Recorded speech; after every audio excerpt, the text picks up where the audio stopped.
Yeah, it's been a while, but we've all had a lot going on. Vicky and I went to the UK in late September, where we did catch up with Dawn and Sparky, but forgot to take photos and videos. Ian, as you will hear, has been on an unexpected extended Bali holiday. Lisa went to Thailand and made friends with the elephants, and Dawn and Tim have been out on the motorhome. Now, sadly, Sparky and Lisa are not with us this episode. They have things going on, but we hope that they will be back soon. Anyway, let's get into talking about holidays, disasters, and the state of our knees. That if you can't sleep for more than 20 minutes, if you wake up and you can't get to sleep for more than 20 minutes, within 20 minutes, get up and break the cycle. Yeah. Get up, then walk around, have a glass of water, even watch telly. They say don't do close stuff, but just watching telly is the distance is far away that it's not working on certain parts of your eyes that attach to your brain nerves and all that. That'll just, and it's usually watch nothing. Don't watch anything that stimulates you or you're interested in. Watch nothing. I want to watch one of our podcasts. Or watch these blooming silly telly-cell stations that have got trying to tell you blooming, bottle caps from 1526 or something that are useless. And you just, all right, watch that till you fall asleep, until you feel tired. Then you go back to bed. Boom, you're out again. Yeah, but the habit now, Ian, is I listen to podcasts. Every time I go to bed, I have a podcast on.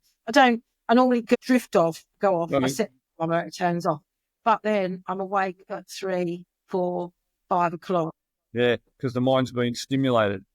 Yeah, because there's something of interest that you find when you go to sleep, and you're able to just use all that energy to think through what the stuff you're trying to sort out while you're asleep, which we don't really know we do, but we do. That'll get you going. So, watch some stupid telly-cell thing for 30 minutes and it'll knock you out. I never used to have trouble with sleep. I just go to bed and be asleep. Yeah, I lay down watching telly at night before I go to bed, and I go to bed. Yeah. And then you wake up. Yeah. All that's right. And I think it's pretty. But we're all still here, aren't we, guys? That's it. It's all still here, well and truly. On holiday, Michael. Look, we're going to go back to the UK again. We bought tickets for the UK again for next year. Nice. Even though I said we weren't going to, but we are now.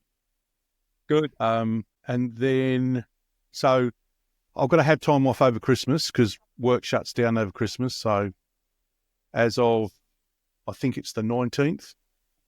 Yeah. It's last day at work, and then we go back to work on the 5th of January. Okay.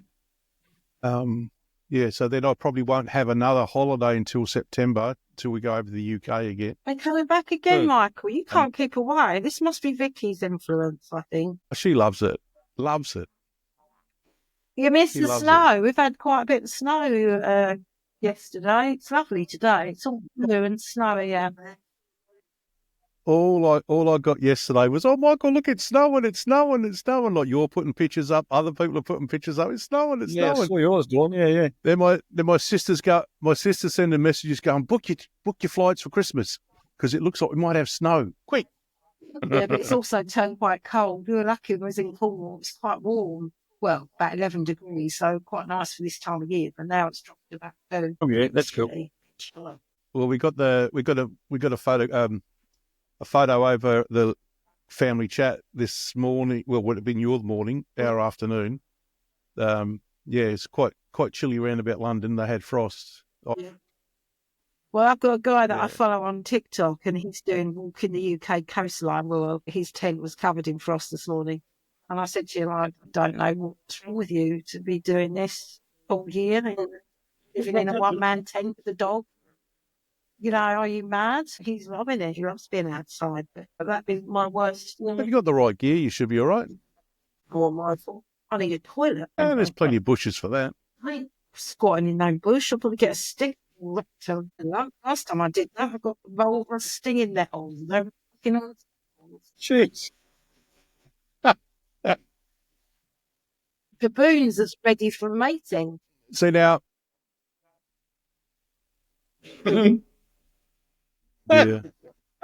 Yeah, sorry, guys. Didn't last long, did she? I forgot what I was talking about now. Well, I could see it's a baboon's ass. Mating baboons was the last thing I heard. No bones. So anyway, in answer to your question, I was just going to go and so that'll take us up to probably Christmas 2025. Mm-hmm. And then it's only 12 months after that we'll be retiring. So there'll be definitely nothing in 2026 until we retire. Yep. Good on you. On the 19th of 2026. Oh, really? That's the start of the holiday period you said for work. Yeah. No. 19th of December 2026 is the day we go, that's it, we're retiring. Yeah, good. So you've set once you've set that date, you just watch it click along until it's there, mate. Oh, mate, I'm ready. I know you are. So make it 2025, not 26. No, I'm not. I can't access my super until I'm 60, so I need to. Oh, of course, that to survive. Yeah, that's right. Yeah, good. Yeah, good. But we're thinking about. Well, I think we told you and Jules we're going to do a North American road trip as our big retirement present to each other. Good. So we've that was what made when we got stuck over in Bali. It makes it easy when you're retired. You got no roster, you got no commitments. Yeah, it was a no-brainer. Like, what? We still got money in our wallet. Don't have to drink. My initial thought was, oh, no, poor buggers, they're over. They're stuck in Bali. And then I thought, hang on, don't think like yourself. Think about what you just said. Yeah. Think about don't what think you like yourself. Said. They're complete. They're retired. What's the matter? That didn't matter to us, mate. That we didn't have to go home for any other reason than the dog. That was the only reason we were going home, because the kids wanted to leave a week later or whatever, Yeah. Or a few days. I think they left about 4 to 5. Oh, hang on. We were supposed to come home on whatever. Anyway, they came over there a couple of days before we left. Yeah. So there was only that lap over period that we were going back for. And when we found out the neighbour could come and feed the dog, they were happy to do it. We've got no problems. So, yeah, it was freedom. What's that? Oh, don't worry. If they'd sent us a message on our phone and said you cancelled until whatever, I would have rung them up, make it a week and so later, and we'll, because part of any holidays, your flights when you go overseas, you're already there. So it made it a pretty cheap week in Bali. Particularly if they pay for it, if the insurance company come back. And from what we found out, they said as long as they'll pay the accommodation costs, as long as they're not exorbitant. So would they have a threshold?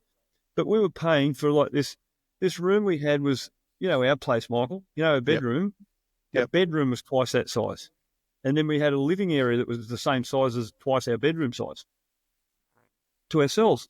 Never used the living space. The only reason we went in there was because we had it. Otherwise, we didn't need it. Mm-hmm. And that room cost 180 Australian dollars a night.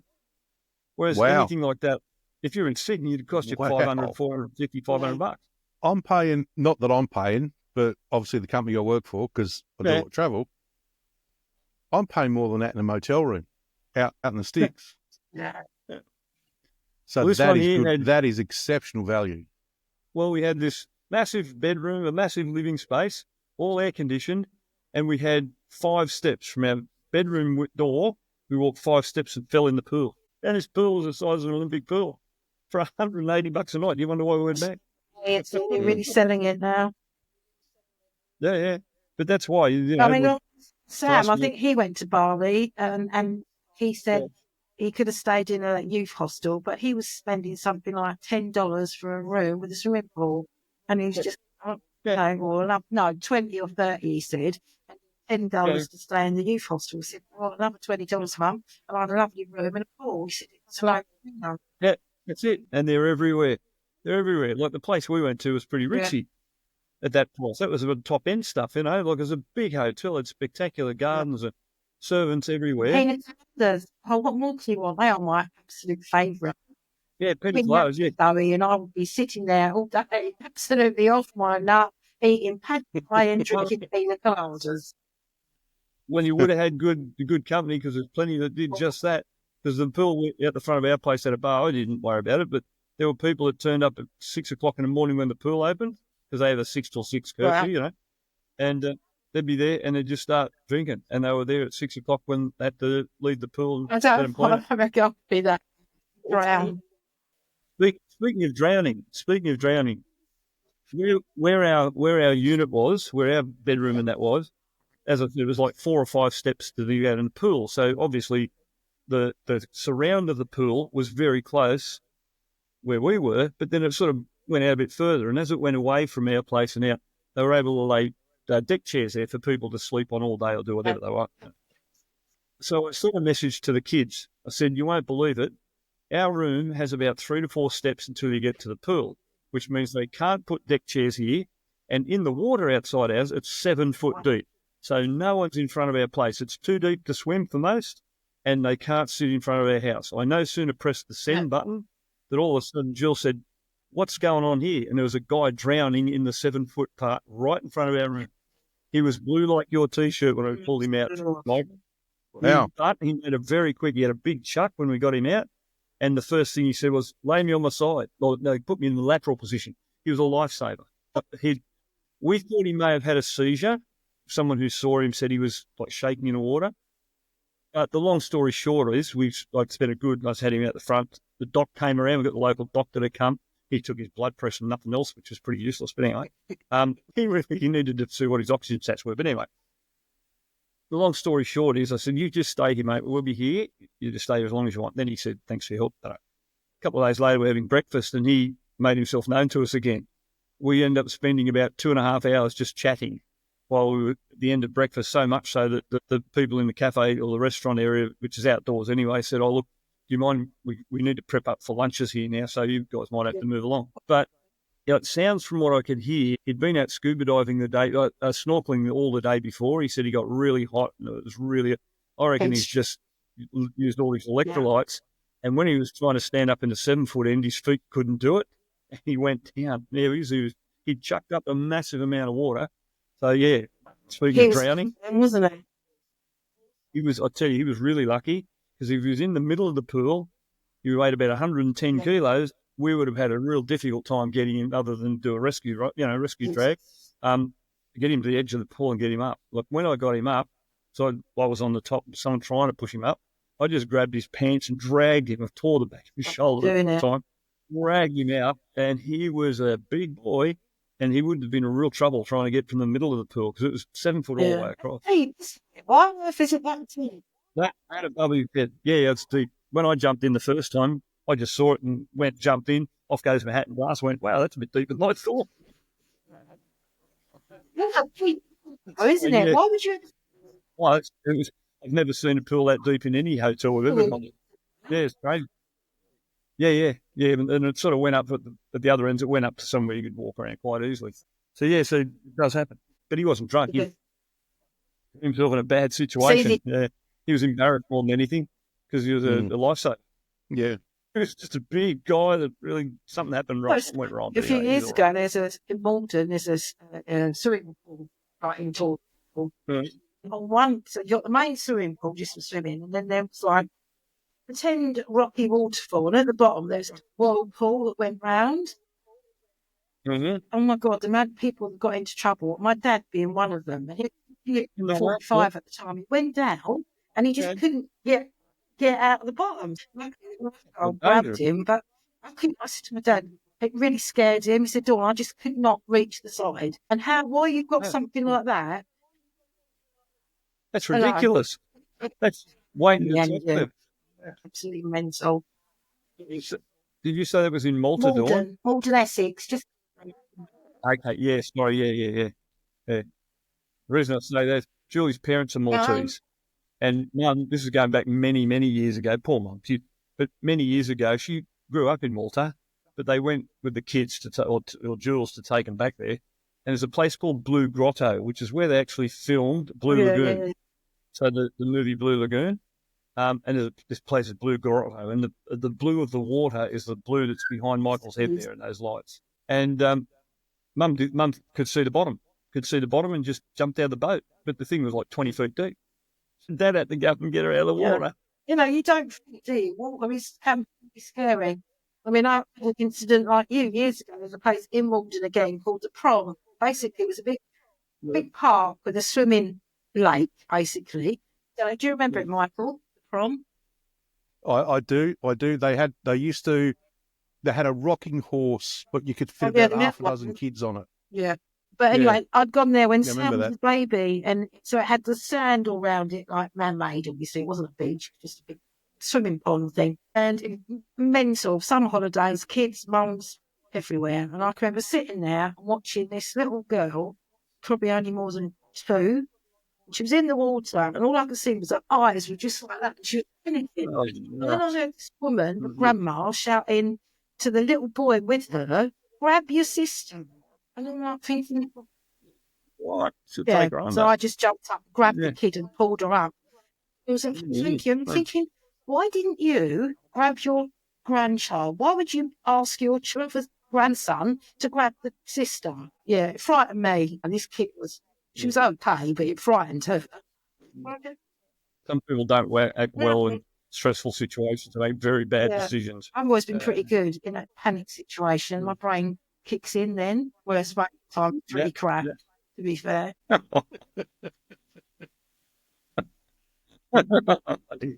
Good at situation dealings. But that wasn't that deep, that thing, though, was it? No, but they showed it in pool the at end, Promenade? Michael, because they had wooden pole depth markers around the edges, and it was probably, I don't know how deep, probably 6 foot in the middle, but all around the edges. Apparently some man dived off the bank, smashed into one of the wooden markers, died. So they basically shut it all off, and it's now just a huge duck pond. So we don't have the prom anymore, which is sad because of some down to insurance, you know.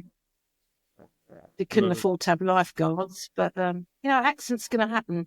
Does that mean we can't do anything because somebody's going to sadly kill themselves by doing something? It happens, but yeah, that's. Well, the pool outside our bedroom there at a place, they had 2 life buoys. They're, round floatable buoy things you throw into someone. But I couldn't find them.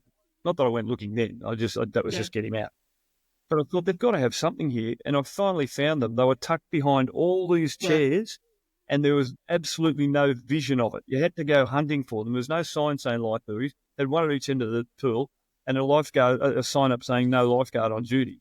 So they were there for locals for guests to throw in if someone was in trouble. But no one ever knew they were there. I had to go hunting for these things. I think something here. Yeah. But obviously it's a bit more lax, the rules, than it is in the UK and Australia. Yes. Yeah. That's one thing with Bali. That's still, even though it's modernising itself, it's still pretty easy. Like, if you want to ride a motorcycle around the streets, you don't need, you do need a licence. You need an international licence that's current, and you must wear a helmet. But you see so many Aussies just cruising around on mopeds, no head, no helmet, kids on the back, no one cares. It used to be years ago you could keep 200,000 rupiah, $20 in your wallet, and if you got pulled over, you just shook the hand of the officer with that 20 in, you were good. So as long as you kept 200 grand in your pocket, you're okay. Now it's very different, but they don't police it because so many do it that if they stopped it, then people probably wouldn't come to Bali because that's part of the reason they come there. They can ride around on bikes and do everything they want to do there. So it's still a bit renegade, but it's much more policed now. The police apparently are far less corrupt than they were a decade ago. And we get a lot, but we also, on the flip side of that, we do get a lot of Aussies that get injured badly, big time. Yeah, or worse. Yeah. And there's because of falling off of mopeds without helmets, and then there's they're on the news, and here's a GoFundMe to try and get them back to Australia, and because they've got no life insurance. So it's not like they're not pre-warned. No, they don't care, do they? They think they're vulnerable. Having said that, years ago, I think this might have been even 13 years ago on one of our trips, we were driving back from northern end of Bali, reasonably late in the afternoon, and all of a sudden there's this commotion up ahead, and I see this guy who's absolutely got creamed by a car while he's on his motorbike, and I said to the driver, look, I'll need to get out to render this, see what's going on, and by the time the guy had pulled over, you saw this young guy get lifted up off the road, thrown in the back of a ute, and off they go to hospital because it's quicker to get that than it is to get an ambulance, because they do have their own government-based ambulances that run out of the hospitals. A bit different our system, but most of the ambulances are linked to medical centres or doctors' surgeries. They have their own private system. So they'll race off, pick them up and go, but it's literally throw I mean, throw if and there's go. spinal And injuries, surely by doing that, it's not going to help, is it? it's not going to help at all. Look, most spinal injuries occur at the point of impact. Secondary spinal injury is very rare. If a spinal injury is evident, the most times people have severe spinal injuries happens at the point of impact. So when we're putting collars on their necks and doing all the log rolls and that's purely to ensure that a secondary doesn't happen. But most of it happens early. I've gone to patients who've had their complete paralysis from the waist down. That's happened. You can't do a thing about it. They're going to be paraplegic. You know it when you get there. Can't tell them, but you just know because it's all happened right there and then. Yeah, the secondary injuries, quite rare. Scary stuff, isn't it? Yeah. But Mr. Michael over there, who's had a couple of nasty accidents, he's still living to tell the tale. And that was with your helmet on, wasn't it? I wear a helmet now on my push bike only because Tim made me. Because I...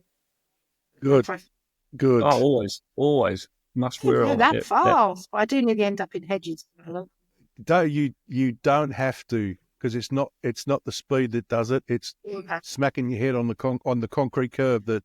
And it don't matter how fast you're going for that. No, when we were away at the weekend, we went through this. So I was a bit confused. It was an arsenic mineral mine, or an arsenic mine and a mineral mine. So I always thought that arsenic came from plants. Is it not? I thought it did but too. It was an arsenic mine. And so I was a bit confused unless I spelled it wrong. They spelled it wrong. But anyway, we went through this mineral mine. Let's Google it. Yeah, do it. We're going to consult the mineral expert computer. Yeah, I'm sure. I thought arsenic was a plant-based thing. Yeah. Yeah. So we went through this mine in Cornwall. Oh my God, I wasn't happy. It was rocks. It was slopes. My arse was so pained.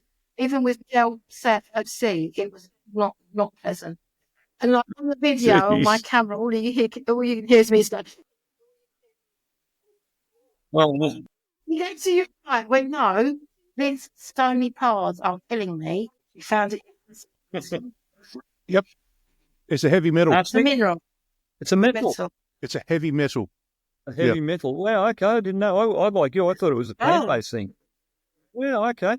Interesting. That's why it's mine then. There you go. See, that's something about being 50 plus. You can still learn stuff. Still lots to learn. There's still things we don't know. Can you imagine that? Wow, I was really shocked because when we read the plaque thing, Tim arsenic's from plant. He was like, well, it can't be.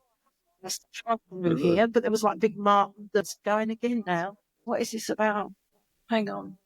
Dawn's frozen again. I'll have to go out. I'll have to go out and come in again, won't I? One plugged in now, so it looks like my power issue's been resolved. Actual recording is high quality. 50% uploading. I might have to go out, guys, and come back. It says here you're 71% uploaded, so yeah, you might have stalled. Nope, gone again. So what time did you get in your flight? We got in at just around 9:30, I think. Okay. The time we were supposed to get in at 7:30. It would have been around 8:30, but we got out of customs within under an hour, which was good. So we got back to the car about 9:30, had a quiet drive home, had a 15-minute stop over at Bulli Tops just to close my eyes, and I must have gone to sleep straight away because when I woke up, I felt really refreshed. So we got home. Jill said it was about 2:30 that we got home. I don't think it was that late, but she reckons it was 2:30. But it had been a long day because we'd been up since 5:30 the morning before. Yeah. And then you didn't get to sleep till probably 8:30. So Jill's in bed now. She's crashed today after we went and saw Julie's mum. And killed with Ashley, who was in Wollongong today. So, yeah, we've sort of driven up the coast and back as well. So, all pretty smashed. We'll catch up another day or two. We'll be back on track. I mowed the lawns and everything today anyway, so I've got all that done before we went to Wollongong. You got wallabies. Oh, wow. Your grass still. Was it you that posted the wallabies on your lawn? Yes. Yeah, they still come. Yeah, they're still here from time. We don't see them. You wake up the next morning, there's all their poo all over the place, so you know they've been there. But, yeah, no, it's nothing uncommon to see half a dozen kangaroos in the front yard. Yeah, well, when we was away in Cornwall, Tim got up for a wee at 4 a.m, looked out the window in the van, and we were surrounded by deer. Oh, wow. We saw a white deer the other day. That was cool as well. Just, I don't know, we've never seen an albino deer before. Cool. Oh, it was an albino. Truly, it wasn't just white fur. It was a true albino. You can get that close, but I just did up. Yeah, probably is if it's white. I don't know if you get pink-eyed deer. I know you get rabbits and stuff. Yeah, yeah. Albinos often have that sort of that bright light blue or coloured eyes. Yeah, yeah. Well, I nearly hit wallaby Oh, did you? yesterday. Yeah, You hit one? nearly. It was a bounce along the edge of the road, and luckily I saw it and just slowed down and it bounced off into the bush. I was out at Orange for work. Oh yeah, yeah. And I was going to a gold mine out there, and it was on the way. Blimey, do you have gold mines? It's huge. Yeah. Hell yeah. Was it Orange or was it Wellington? No, it's Cadia, so it's about 12, 13 k's southwest of Orange. Oh, okay, yeah. It's one of the biggest holes in the ground in Australia, or was. Wow, serious? Yeah. Jeez. And I'm not quite sure how much gold comes out of it, but it's a massive hole in the ground, which they've now stopped, and they're underground mining for it. And it's pretty big. It's not as big as the one in Western Australia at Kalgoorlie, because I've been to that one as well. That is immense. I'll put some photographs in the video just for people who want to understand a bit more. But so the particular mines, Michael, are they still digging it up, whatever they do? Oh yeah. So don't absolutely. You get opals in Australia? Isn't that where opals is from? Do you like an opal? Yeah, opals. Yeah, opals are in northern New South Wales and Coopede in South Australia. You like an opal? Yeah. Got any cash spare, you guys? Yeah. Well, if you came for a holiday, you could go out and look for them yourself. Let's do that. If you have to pan, are they in rivers the same as gold, or you look for it? No, you got to dig them out of the ground.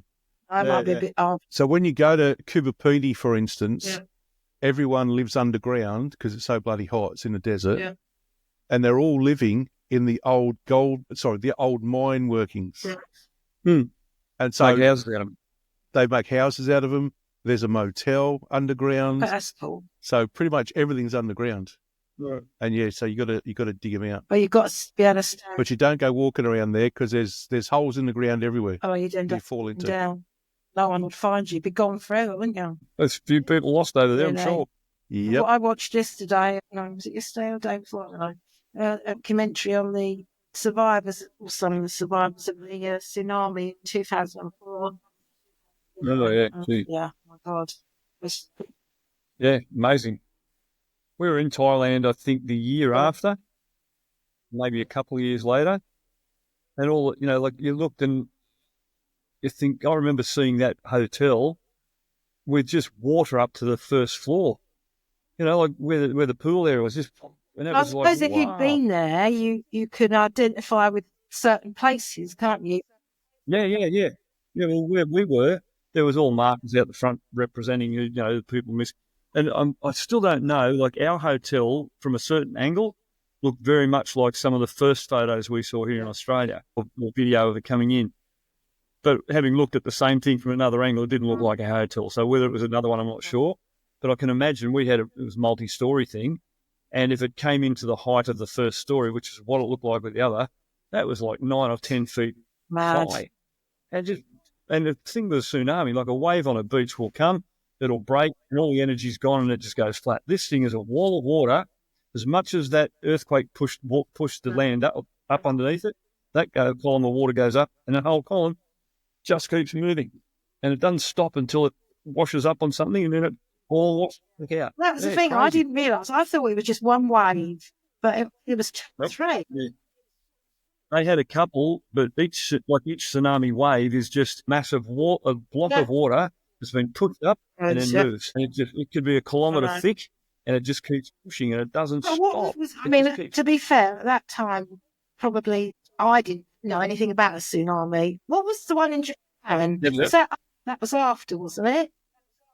Earthquakes will often bring anything where the earth pushes up on a body of water, obviously can get this tsunami effect. But like you said, Don, I'd never heard of the word tsunami, and I kept up on all that sort of stuff. I'd never heard the term tsunami until that year. And I was Isn't that a Japanese word, tsunami? Yeah, it is. I'm not sure what it means, but yeah. Wow. Big lot of water coming in on land and doing awful stuff. But our daughter, our youngest daughter, was unwell. She'd quite sick. And so she'd gone into hospital. What year did it happen? Was it 2004? Yeah, so she was 3 years old. And I remember sitting there in the room, and the first things had come up, the first instances of a tidal wave or whatever they call it. Yeah, it was Boxing Day, yeah. We were sitting in there, and I looked at this and I said to Jewel, this thing's going to be big. Like, this is not just, there's not floodwaters. This is something else again, you know. And then within an hour, all the photos or video were coming in of what happened. It was videos that uploaded. And it was just like, what the hell? There's nothing you can do, is there? But what there you mentioned, there was real footage of people on the beaches. That's horrendous. They all had their video cameras out, like filming it, and like with this wave coming. And I'm like, surely you must think, shit, run. But they were just watching it, and they were just traumatized by thinking, we'll do it. Yeah. I think these would have been people who don't understand ocean. They, the first time they've ever seen an ocean is on their holiday, and they just see these waves going flash, flash, and all of a sudden there's the sand. This is what happened with particularly in like Thailand, like where there's a lot of tourists. The beach became, instead of being that big, became 10, 15 times deeper. So they're going, wow, this is cool. Let's walk out and see what's going on. They were picking up not realising that all that water's gone out just so I can come back at you. And I've seen some horrendous video of some guy just standing there, completely given up, like this wall of 20-foot wave. Then I've surfed waves as big as 15 foot. Now, this thing was a wall of, I know that's ridiculous. It's like taken off on a 4-story building, and this thing was bigger than that. No, I've got a surfboard under me, and I've got a way of getting on this wave and using it. This guy's just standing there, and his wall of water's coming straight at him. No chance at all. It was amazing. So it was, I don't know, but there was two parts to the series. It was all people that obviously survived, obviously, as beyond death. Literally, there were like families that you think they all thought they'd lost each other. By some miracle, they'd ended up on the same roof, like 2 feet away. Yes. And also other horror stories about a woman who'd lost her husband and 3 of the children they'd just gone, and she, you can't do it. In that situation, I mean, where my brother is in New Zealand, they get earthquakes. They do have, they have tsunami bells or alarm. They've always got a bag packed and hanging up. So if this bell goes, they run as high up as they can. Yep, get as high as you can. What we had to worry about was getting 100 lines. It's Do you get Netflix in the UK? Do you? Okay. I can't remember the name of the movie, but I will tomorrow when I've got a better head, sit down and send something to you. There's a movie based on the true story. Is that the tsunami? It's called Tsunami. It was about the Thailand tsunami. And it was called something, I don't know, but I'll send the name to you. And it was the true story of a family who got separated. Wasn't it the woman tied herself to the tree with her child or something? Isn't that no? No, this one was holding onto a child, but she lost her. Anyway, the 2 kids were okay. Somehow they were all scratched up and beaten up and everything, but they were by themselves. And the father had disappeared and the mother had disappeared. But they all found each other. It was the way that they found each other and finally got together. But it was a true story. It was not just, made for Netflix. I mean, to be fair, I felt so scarred by, that situation. And then that Japanese one, where you saw the actual footage of people in vehicles being washed up, and I was just, you cannot stop the Earth's power at the end of the day, can you? If that's going to happen, you are stuck. Look, there's a lot to be said for the fact that we're living in the 21st century. We've got digital stuff, and the world's literally at our fingertips, literally. When we went to Bali, I knew the streets that we were going to be living in and how to get to certain places purely because I got on Google Earth, done a bit of research, got some landmarks. And when we got there, I said, right, we've got to walk to this corner, turn left, 100 metres, turn right. Right as you are, like, people don't. Well, but I think we're in that world now. But with that comes 24-hour news. And how do you fill a 24-hour news story without showing over and over and over and over and over again, these awful visions. We shouldn't be looking at it. But we get drawn into it because it's the story of the day.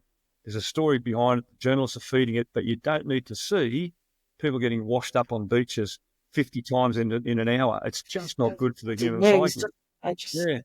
Yeah. But the upside is we've got access to all this, so the world becomes much smaller and we understand it better. We've got a way of surviving. Yeah. That wrong turn, unfortunately. But yeah, that was an awful event. I remember we were in the hospital when it happened. I just said to Jill, "This is going to be bigger. This is a big thing that's happening right now." You know, it was literally the first bits of story, like the first 5 minutes of anything coming in. But you just knew then this was something. But, Ian, I think also when you've been to places what has been affected by disaster, it gets more. It's like when I was with John, he had a conference in New Orleans. So we went to New Orleans, and then a couple of years later, they had what was it called? The big, was that an earthquake? They had the big floods, didn't they? Okay. I can't remember what it's called. But like, people. Is it Hurricane Elena? Some, if it's Elena or Hurricane Helena? No. But yeah, because we'd been there, it got to me. It was like, oh God, those people helped, like people that were in the hotel, like working. Yeah. Jesus. Yeah, it does. It puts you there. And also, I went years ago on the Herald of the Free Enterprise. This was a ferry, and I'd been on that 4 days before that sunk. It's like Force 11 going over to Belgium, and honestly, they had to shut the duty frees because everything was smashing. There was people in wheelchairs getting thrown around. They put the air conditioning on because all you could smell was vomit, people throwing up. And I went up to the stewards and I said, "Is this always this bad?" And he said, "No, one of the stabilisers is out." Well, that same boat, 4 days later, boom, boom. And I think that... Exactly what happened. That's what happened. Their stabiliser didn't come out. All they said was they blamed someone for not shutting the bow doors and filling up with water. But surely if stabilisers is not working, that boat will turn on the side. And that's Yeah. Well, Michael will remember this. Remember the waterfall train disaster? Yeah. I was travelling north to Sydney because I worked in an office up there. And we were driving up, we're going up around that area just before waterfall. And all of a sudden, the train just lurched to a stop. And I mean, everyone got pushed forward. Whoa, what's going on here? And absolute silence. The doors wouldn't open, which is a good idea. But the doors wouldn't open. No one knew what was going on. It was back then when, Nokia had brought out a phone that had like a keyboard on it, and it had a radio in it. And so everyone was trying to use their basic old mobile phones of whatever year that was, trying to ring family. And anyway, this guy had the one with the radio in it. So he turned the radio on, and the radio messages were coming back that the northbound train to Sydney had derailed. Jesus. So we were in the train thinking, oh, this thing's gone off the rails. That's what's happened. So we're all sort of staying, is everyone okay? Everyone okay? Couldn't get to the next carriage to see what was going on. But because it was obviously we were 3 carriages back from the front, we thought, what's happened to the front ones? But you couldn't do anything. So we're all sort of thinking, let's just leave it. You stay where you are because you've got a bit of reception, and we'll feed that back. And then other people started to get onto their family because they get phone reception. It sounds like our train's derailed. And all of a sudden, the choppers are flying in. Probably 15, 20 minutes later, all these choppers flying in. And we saw a police 4-wheel drive go up beside our train, and we couldn't tell whether it was stopping ahead. So we all, up until a certain point, we all thought we were on the derailed train. Only to see all the choppers like a good, 500-600 metres ahead of us, very focused on a different area. And then all of a sudden it came on the radio, look, there's been miscommunication. It seems that it was a southbound train that has derailed. And then we thought, now it's not us, we had to stop. And then we were all taken off the train. That's right, they pushed our train, they took the train, the engine went in reverse, pushed us back to a station called Helensburgh, which is probably, 10 to 15 minutes away. All got out, put on buses. No one could go on the train lines for a couple of days, but when they reopened it, we were heading back up to Sydney to work on the train. I knew the area because I visualised where we stopped. I thought, I'll keep my eye out because it's always a slow area. And I looked at where we were, and then I thought, okay, we're going to go past this wreck site, so it'll tell us how far away it was. And it was around one small corner, and there it was. So if that, whatever happened with their system, the alert systems that told our train to stop, must have worked like that, because I'm reckoning it was no more than 150 metres, 200 metres ahead, and we had 2 train carriages ahead of us. So there must have been much between us hitting this derailed train. You were meant to survive, wasn't it? You just, you think, wow, how close to disaster really was. But, you know, up until then, on a train, there's groups of people, they all know each other, or they work with each other. Up until then, there was very little chatter in the train on the way to work. Very little. Everyone just was in their smallest little groups. And after that day, everyone in it, because everyone gravitates to the same same carriage, the same seat, every single trip. Up until that date, hardly anyone spoke. After that date, everyone knew everyone. Everyone knew everyone's life. There'd be people moving through the carriage on the way down, catching up with. It was one of those events that just brought a group of maybe 20 to 30 people who were very individual together to a point where we all got to know each other. And one of them, there was a couple that I always thought these two were boyfriend and girlfriend, undoubtedly, you know, you could tell. And then I found out that not long after, somehow it was through Facebook or something, that they actually got married. It was long after I'd left the job and thought, oh, I know those people. They got married. Wow. Yeah. So, and it was someone I knew that had been to their wedding or something, had posted a photo. Yeah. So, just things happen. But if you've been close to those sort of situations, it has a whole different meaning. If you can pinpoint a place or a person or whatever. Yeah, you're up to it all.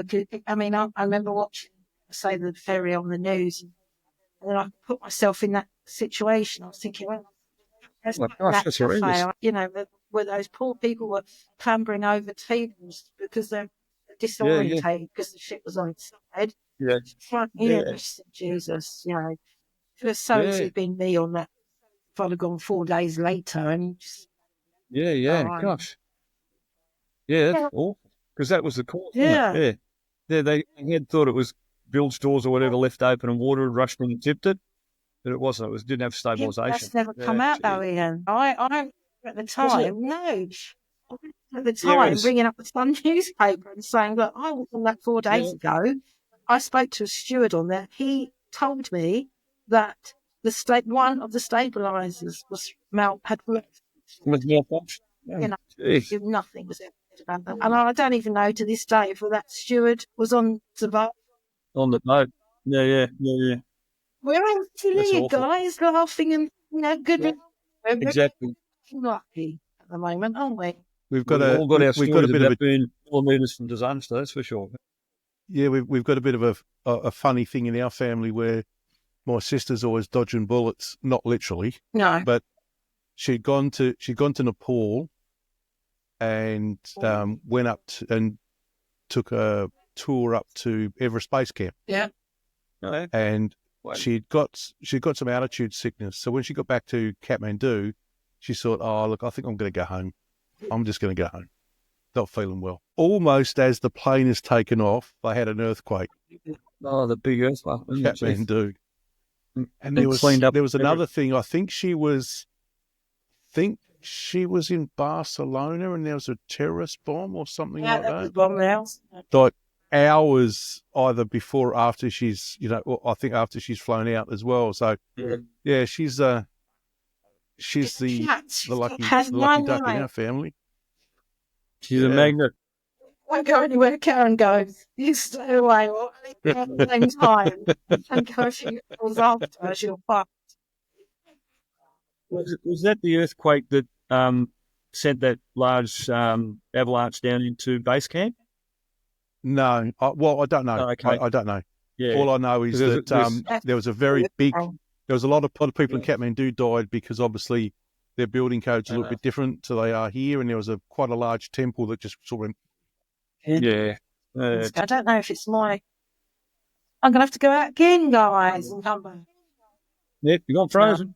Well, so far, I don't want to jinx it, so far mine's held up okay. Oh, you're doing well. Using laptop's the way to go, mate. It's good. Yeah, absolutely. Absolutely. It's been a while since we've all caught up too, isn't it? It has. It'd be a couple of months. It would have been early September. Yeah, because we went away. We went away sort of halfway through September. Yeah. Lisa went away. You went away. That's right. Lisa took. Yeah, it'd be 2 months. Dawn's been away. We've all been away. Yeah. That's good. We'll I'm away from everything. That's She's good. still frozen. Look, now Michael's frozen. Look at this now. That's a good reference. Oh, yeah. That was it. You're letting it grow out, are you? Yeah, sorry. My wife did that. Her hair looks lovely, all nice and grey. Yeah. That was just, Dawn, I just said to Michael, I don't want to jinx it, but I've been able to stay intact on here. And no sooner do I say that, Michael's disappeared. He's back again now. Yeah, Yeah, he's it's telling me my Stop internet's about anything. unstable. Me, I'm so. Bloody hell. I'm unhinged. It's a different thing. Fucking So, spots. Dawn, I thought you said you were going to go Teenage spots. grey a while back. Dawn, you said you were Yeah, going to she go was saying, grey yeah. Going a grey. while back. Look, No, you weren't. You Yeah. weren't going to. You were going to go full grey. Letting it grow out. So you're going to do it this time. Letting it grow out. Takes a while. Are you going to go like full grey this time? You're going to let it. yeah. You're not going It's bloody ages. I look like a badger at the moment. to. Okay. Yeah, it's quite great. I did admit when we was away, it was really quite scary. I walked out the showers, going back to the van, and had my hair all scraped up, and I looked and thought, "Fucking hell, who's that old woman?" And then bugger me as I opened the home door and walked in. She went, "You look really grey." I went, "Don't you start. I just had a shock of life." I don't care. I actually don't like this bit because obviously we've got that drone, Michael. You commented on Facebook the other day, and Oh, I laughed when I saw that. because I hate them, don't I? I laughed. That's what you were getting. I was like, oh yeah, I think I'm going to be slang drones or on Facebook. Oh no, iPod or whatever podcast thing. So what happened, right? Because I do quite a few TikTok videos of going away and stuff. A couple of the guys and girls that I got quite friendly with on TikTok, it's actually been really nice. I made up some really nice friends. One of them lives in Scotland. He loves camping, so he's got this quite cool tent set up that's got, believe it or not, it's called a hot tent. So it has a little inbuilt wood burner. So because he lives in Scotland, it's all done properly. So he goes every weekend. He takes his kayak and his tent box with his hot wood burner and shit, whatever. Then his kayak goes across all these little Loch Lomond and tiny islands all off of Scotland, and it's amazing. And he does these videos of his drone, so obviously he gets some amazing footage. So I spoke to him because he's quite into his drones and stuff, and I said, "Look, I'm thinking about getting one because I want to do some good stuff when we go away." They said he sent me a recommendation, and I did laugh at the point because I thought, "God, you're a hypocrite, Dawn. Why about you wanting to shoot the bastards out of the sky, driving one or whatever you do?" And then you're like, "Oh yeah, I think I'll get one. They're really good." So that's the story on that. And we did use it, and we done some amazing footage over the midlands, and I forgot to press record. So which one did you get? We got a DJI Neo, which is pretty cool because it follows you, Michael. It's only probably a bit bigger than my hand, but it can land on your hand. You can set a button and it follows you. It's quite cool. But then I did it on the beach and following me and actually realised I actually walk like I have shit myself. Because my knees are so fucked, my legs are bowed, and I never realised before. So you look like you got rickets. I just look awful from the back. I said to him, "You ain't putting that one on." He went, "What?" I said, "Look at my legs. They're literally like that." But It's too late. I have Vicky went, "What's wrong with Dawn's legs?" See? It's funny. So when I had the horse, I used to ride a lot. My knees have been arthritic for probably 20 years, but I could ride my horse, no problem. Since I've lost my horse, finding walking, getting harder. Long distances, I struggle. So I thought, right, Dawn, grab the bull by the horns, get on this, go to the doctors. So I rang my doctors up, said, "I'd like an appointment to see someone about my knees." The same day, I saw a knee specialist. Luckily, it was at the doctor's. So 2 days later, I had x-rays, got an appointment to see somebody not till March the 3rd. But I looked at my x-rays and the lady that did them said, "Do you struggle with your knees?" I said, "What do you think?" So she said, "Well, looking at your x-rays, it's no wonder you do." So I said, "Can I have a look at them?" So on both knees, so you've got your socket, I don't know, something like that, isn't it? So Mhm. on both inside my knees, it's like that. So bone on bone, both sides. That's probably why I'm the way I do. So they've offered me steroid injections. I said no. They've offered me pain management. I don't want pain management. I want my knees sorted out. So that's where I'm at the moment. We'll see. So double knee replacement. Probably, or half knee, not sure. But I'm not going to, I mean, they've said to me, well, the trouble is with having knee surgery like that, they'll probably only last you 15 to 20 years. And I said, well, that's fine. I can't go another 20 years because they're only going to get worse. And quality of life is affected because even when I go food shopping, I literally hold on to my trolley and it makes me sad because I'm not old. I'm 58. I want a better quality of life. So I'm going to just do it. Had enough. Yeah. So that's where I'm at. That's me. Because, Get it done. yeah, well, Get it done. Because now you're going to live. Yeah. I mean, I did think I'd get them both done at the same time, but someone said to me, you'd be stupid doing that because you'll struggle doing two. So, I mean, I don't know what they're going to offer me. They might say, no, we're not doing it, but I need to get that held out of the way. I am going to push for it. They did an Oxford test, is it, on knees or something the other day? Oxford test, knee test they do here. They ask you loads of questions about your mobility. Basically, can you from your knees? Yeah, and I got a 70%, so I don't know if that was bad or good, but yeah, we'll see. Yeah, that's all about me. It's boring. Anything else? No, I think it's very appropriate because getting it done now, once you've got everything sorted and you're back, back to able to have proper mobility, you've got plenty of years to enjoy it. If you push it, the years you would have enjoyed are just moving along to a point where you have to get it done inevitably. So I'm the same. I've got the meniscus on mine, I'm bone on bone, but I find the more I work, the more I walk and move, the better it feels. So in Bali, we walk every day. So I haven't had any problems. So I know what I'm going to happen here. Let me say that walking was good over there. So, I said to Jill, we just need to keep moving. Like, it's not going to fix it, but because you move more, the blood gets to the meniscus. It gives it this bit more blood flow because it's very poorly vascularized. And the more I move, the more I'm able to move. Yeah. Put it that way.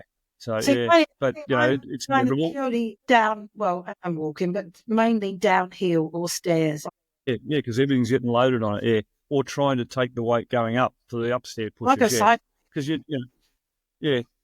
they work on a synovial joint, so it's not really a ball and socket so much. One slides in the other, so as it moves, it's got to have that freedom to do it. And if it's just going, just the trouble is, though, Ian, I feel until I had the results for the X-rays recently, I knew I wasn't being a wimp because I know. No, it was freaking painful. But the trouble is, when we've been away with people like Tim's sister and that, and like they do a lot of walking, and Tim likes walking, and every time we were going away, it was like, oh, should we walk to the pub like recently? Should we walk to the pub? And I was like, how far is it? You've got to make allowance, yeah. And I'm like, and I don't want to put a damper on it for everybody, and I don't want to feel like, oh, doing moaning again, but it's just, Jesus. And I'd be like, yeah, let's go then. So we'd walk. But it was like up and down. And so Tim was like, are you all right? Agony. Agonising. No, it's agonising. I said, because I don't want to put a damper on everybody's time. But yeah. But anyway, that's why we got the bikes, because I can go for miles on them and it doesn't, it's not painful. Because it's not bang, bang. It's just love it. It makes me smile because Tim said to me, you're so happy when you're out on your bike. I said, yeah, because I'm able to do it. I'm not like, oh, I'm just fucking whizzing along like Abel Knievel in that inch. So the question then is, once you've had a bike ride, do you find it easy to walk after riding the bike? I don't really notice it because obviously we're back at the motorhome, so I'm not. I mean, to be fair, when I'm at home here, I'm nearly, well, most days do, it sounds mad, I do probably nearly 10,000 steps every day. Of course you will. Yeah, it's just housework moving. Housework, walking, doing stuff. And when I'm in the motorhome, it's probably 2,500. That's right, because you don't have the area to move around, yeah. Yeah, no, I don't. I mean, to be fair, they don't hurt when I'm in bed. Occasionally, I'll get a few, it's funny walking. Yeah. Hey ho, I'm still here. Yeah, get it fixed early. You got the more enjoyable it is. Yeah. And you get to the stage, don't you? You just I sort of don't care if it's going to hurt for a while. I've had three. Yeah. Just got to get on top of it. I can survive that. I can do my knees. Yeah. Well, mine are shot, but I skied all my life, surfed all my life, twisted and bashed it. You always had a lot of that. And then spent most of my paramedic working life on my knees with my knees pushed right behind my leg, absolutely caning them every single hour of every single day, because most people you work with, they're not sitting up in chairs going, hello, how are you? So you're on your knees all the time and carrying loads. No. So, I noticed when I stopped work for the first 6 months, they gave me hell.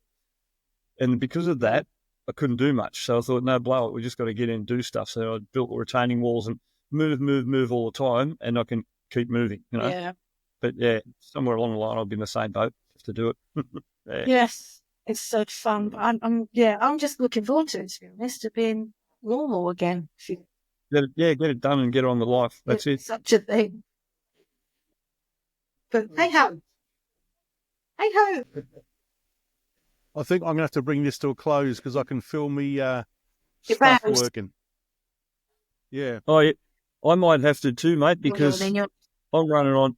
I'm sort of, my head's barely able to put things together. I'm exhausted. I just realised we didn't stop again today. Like, we didn't have a rest day. We got up, as I say, mowed lawns, jumped the car, drove for an hour and a half up the road, did a full day, drove, and came back here like maybe an hour before we went to air. Sleep one night then here. I'll probably sleep for 15 hours tonight. As Jill's already there. Toilet all night, won't you, mate? Yeah, I don't think I'll be getting any sleep tonight. Yeah, good, mate. I hope your bum tube thing goes all right for you. Yeah. So do I. I've never had one of those. All right. Thank God. I'll get the video for you. No, you're no, thanks. I would pay for it. All right, guys. They're not pretty, let me tell you. They're not pretty. So even though I stopped recording, sorry? What were they asking like they did when I had the camera down my nose? If you were on telly. Oh, I've had on the telly, not the telly. I've had a gastroscopy before, Right. they did. And I've got vague, because I was sort of in and out. I got vague memories of them putting the eyepiece up. But I'm just going to say, no, I don't want to know anything about that part of me body. No. Making the sphincter go funny already. Right, don't forget to...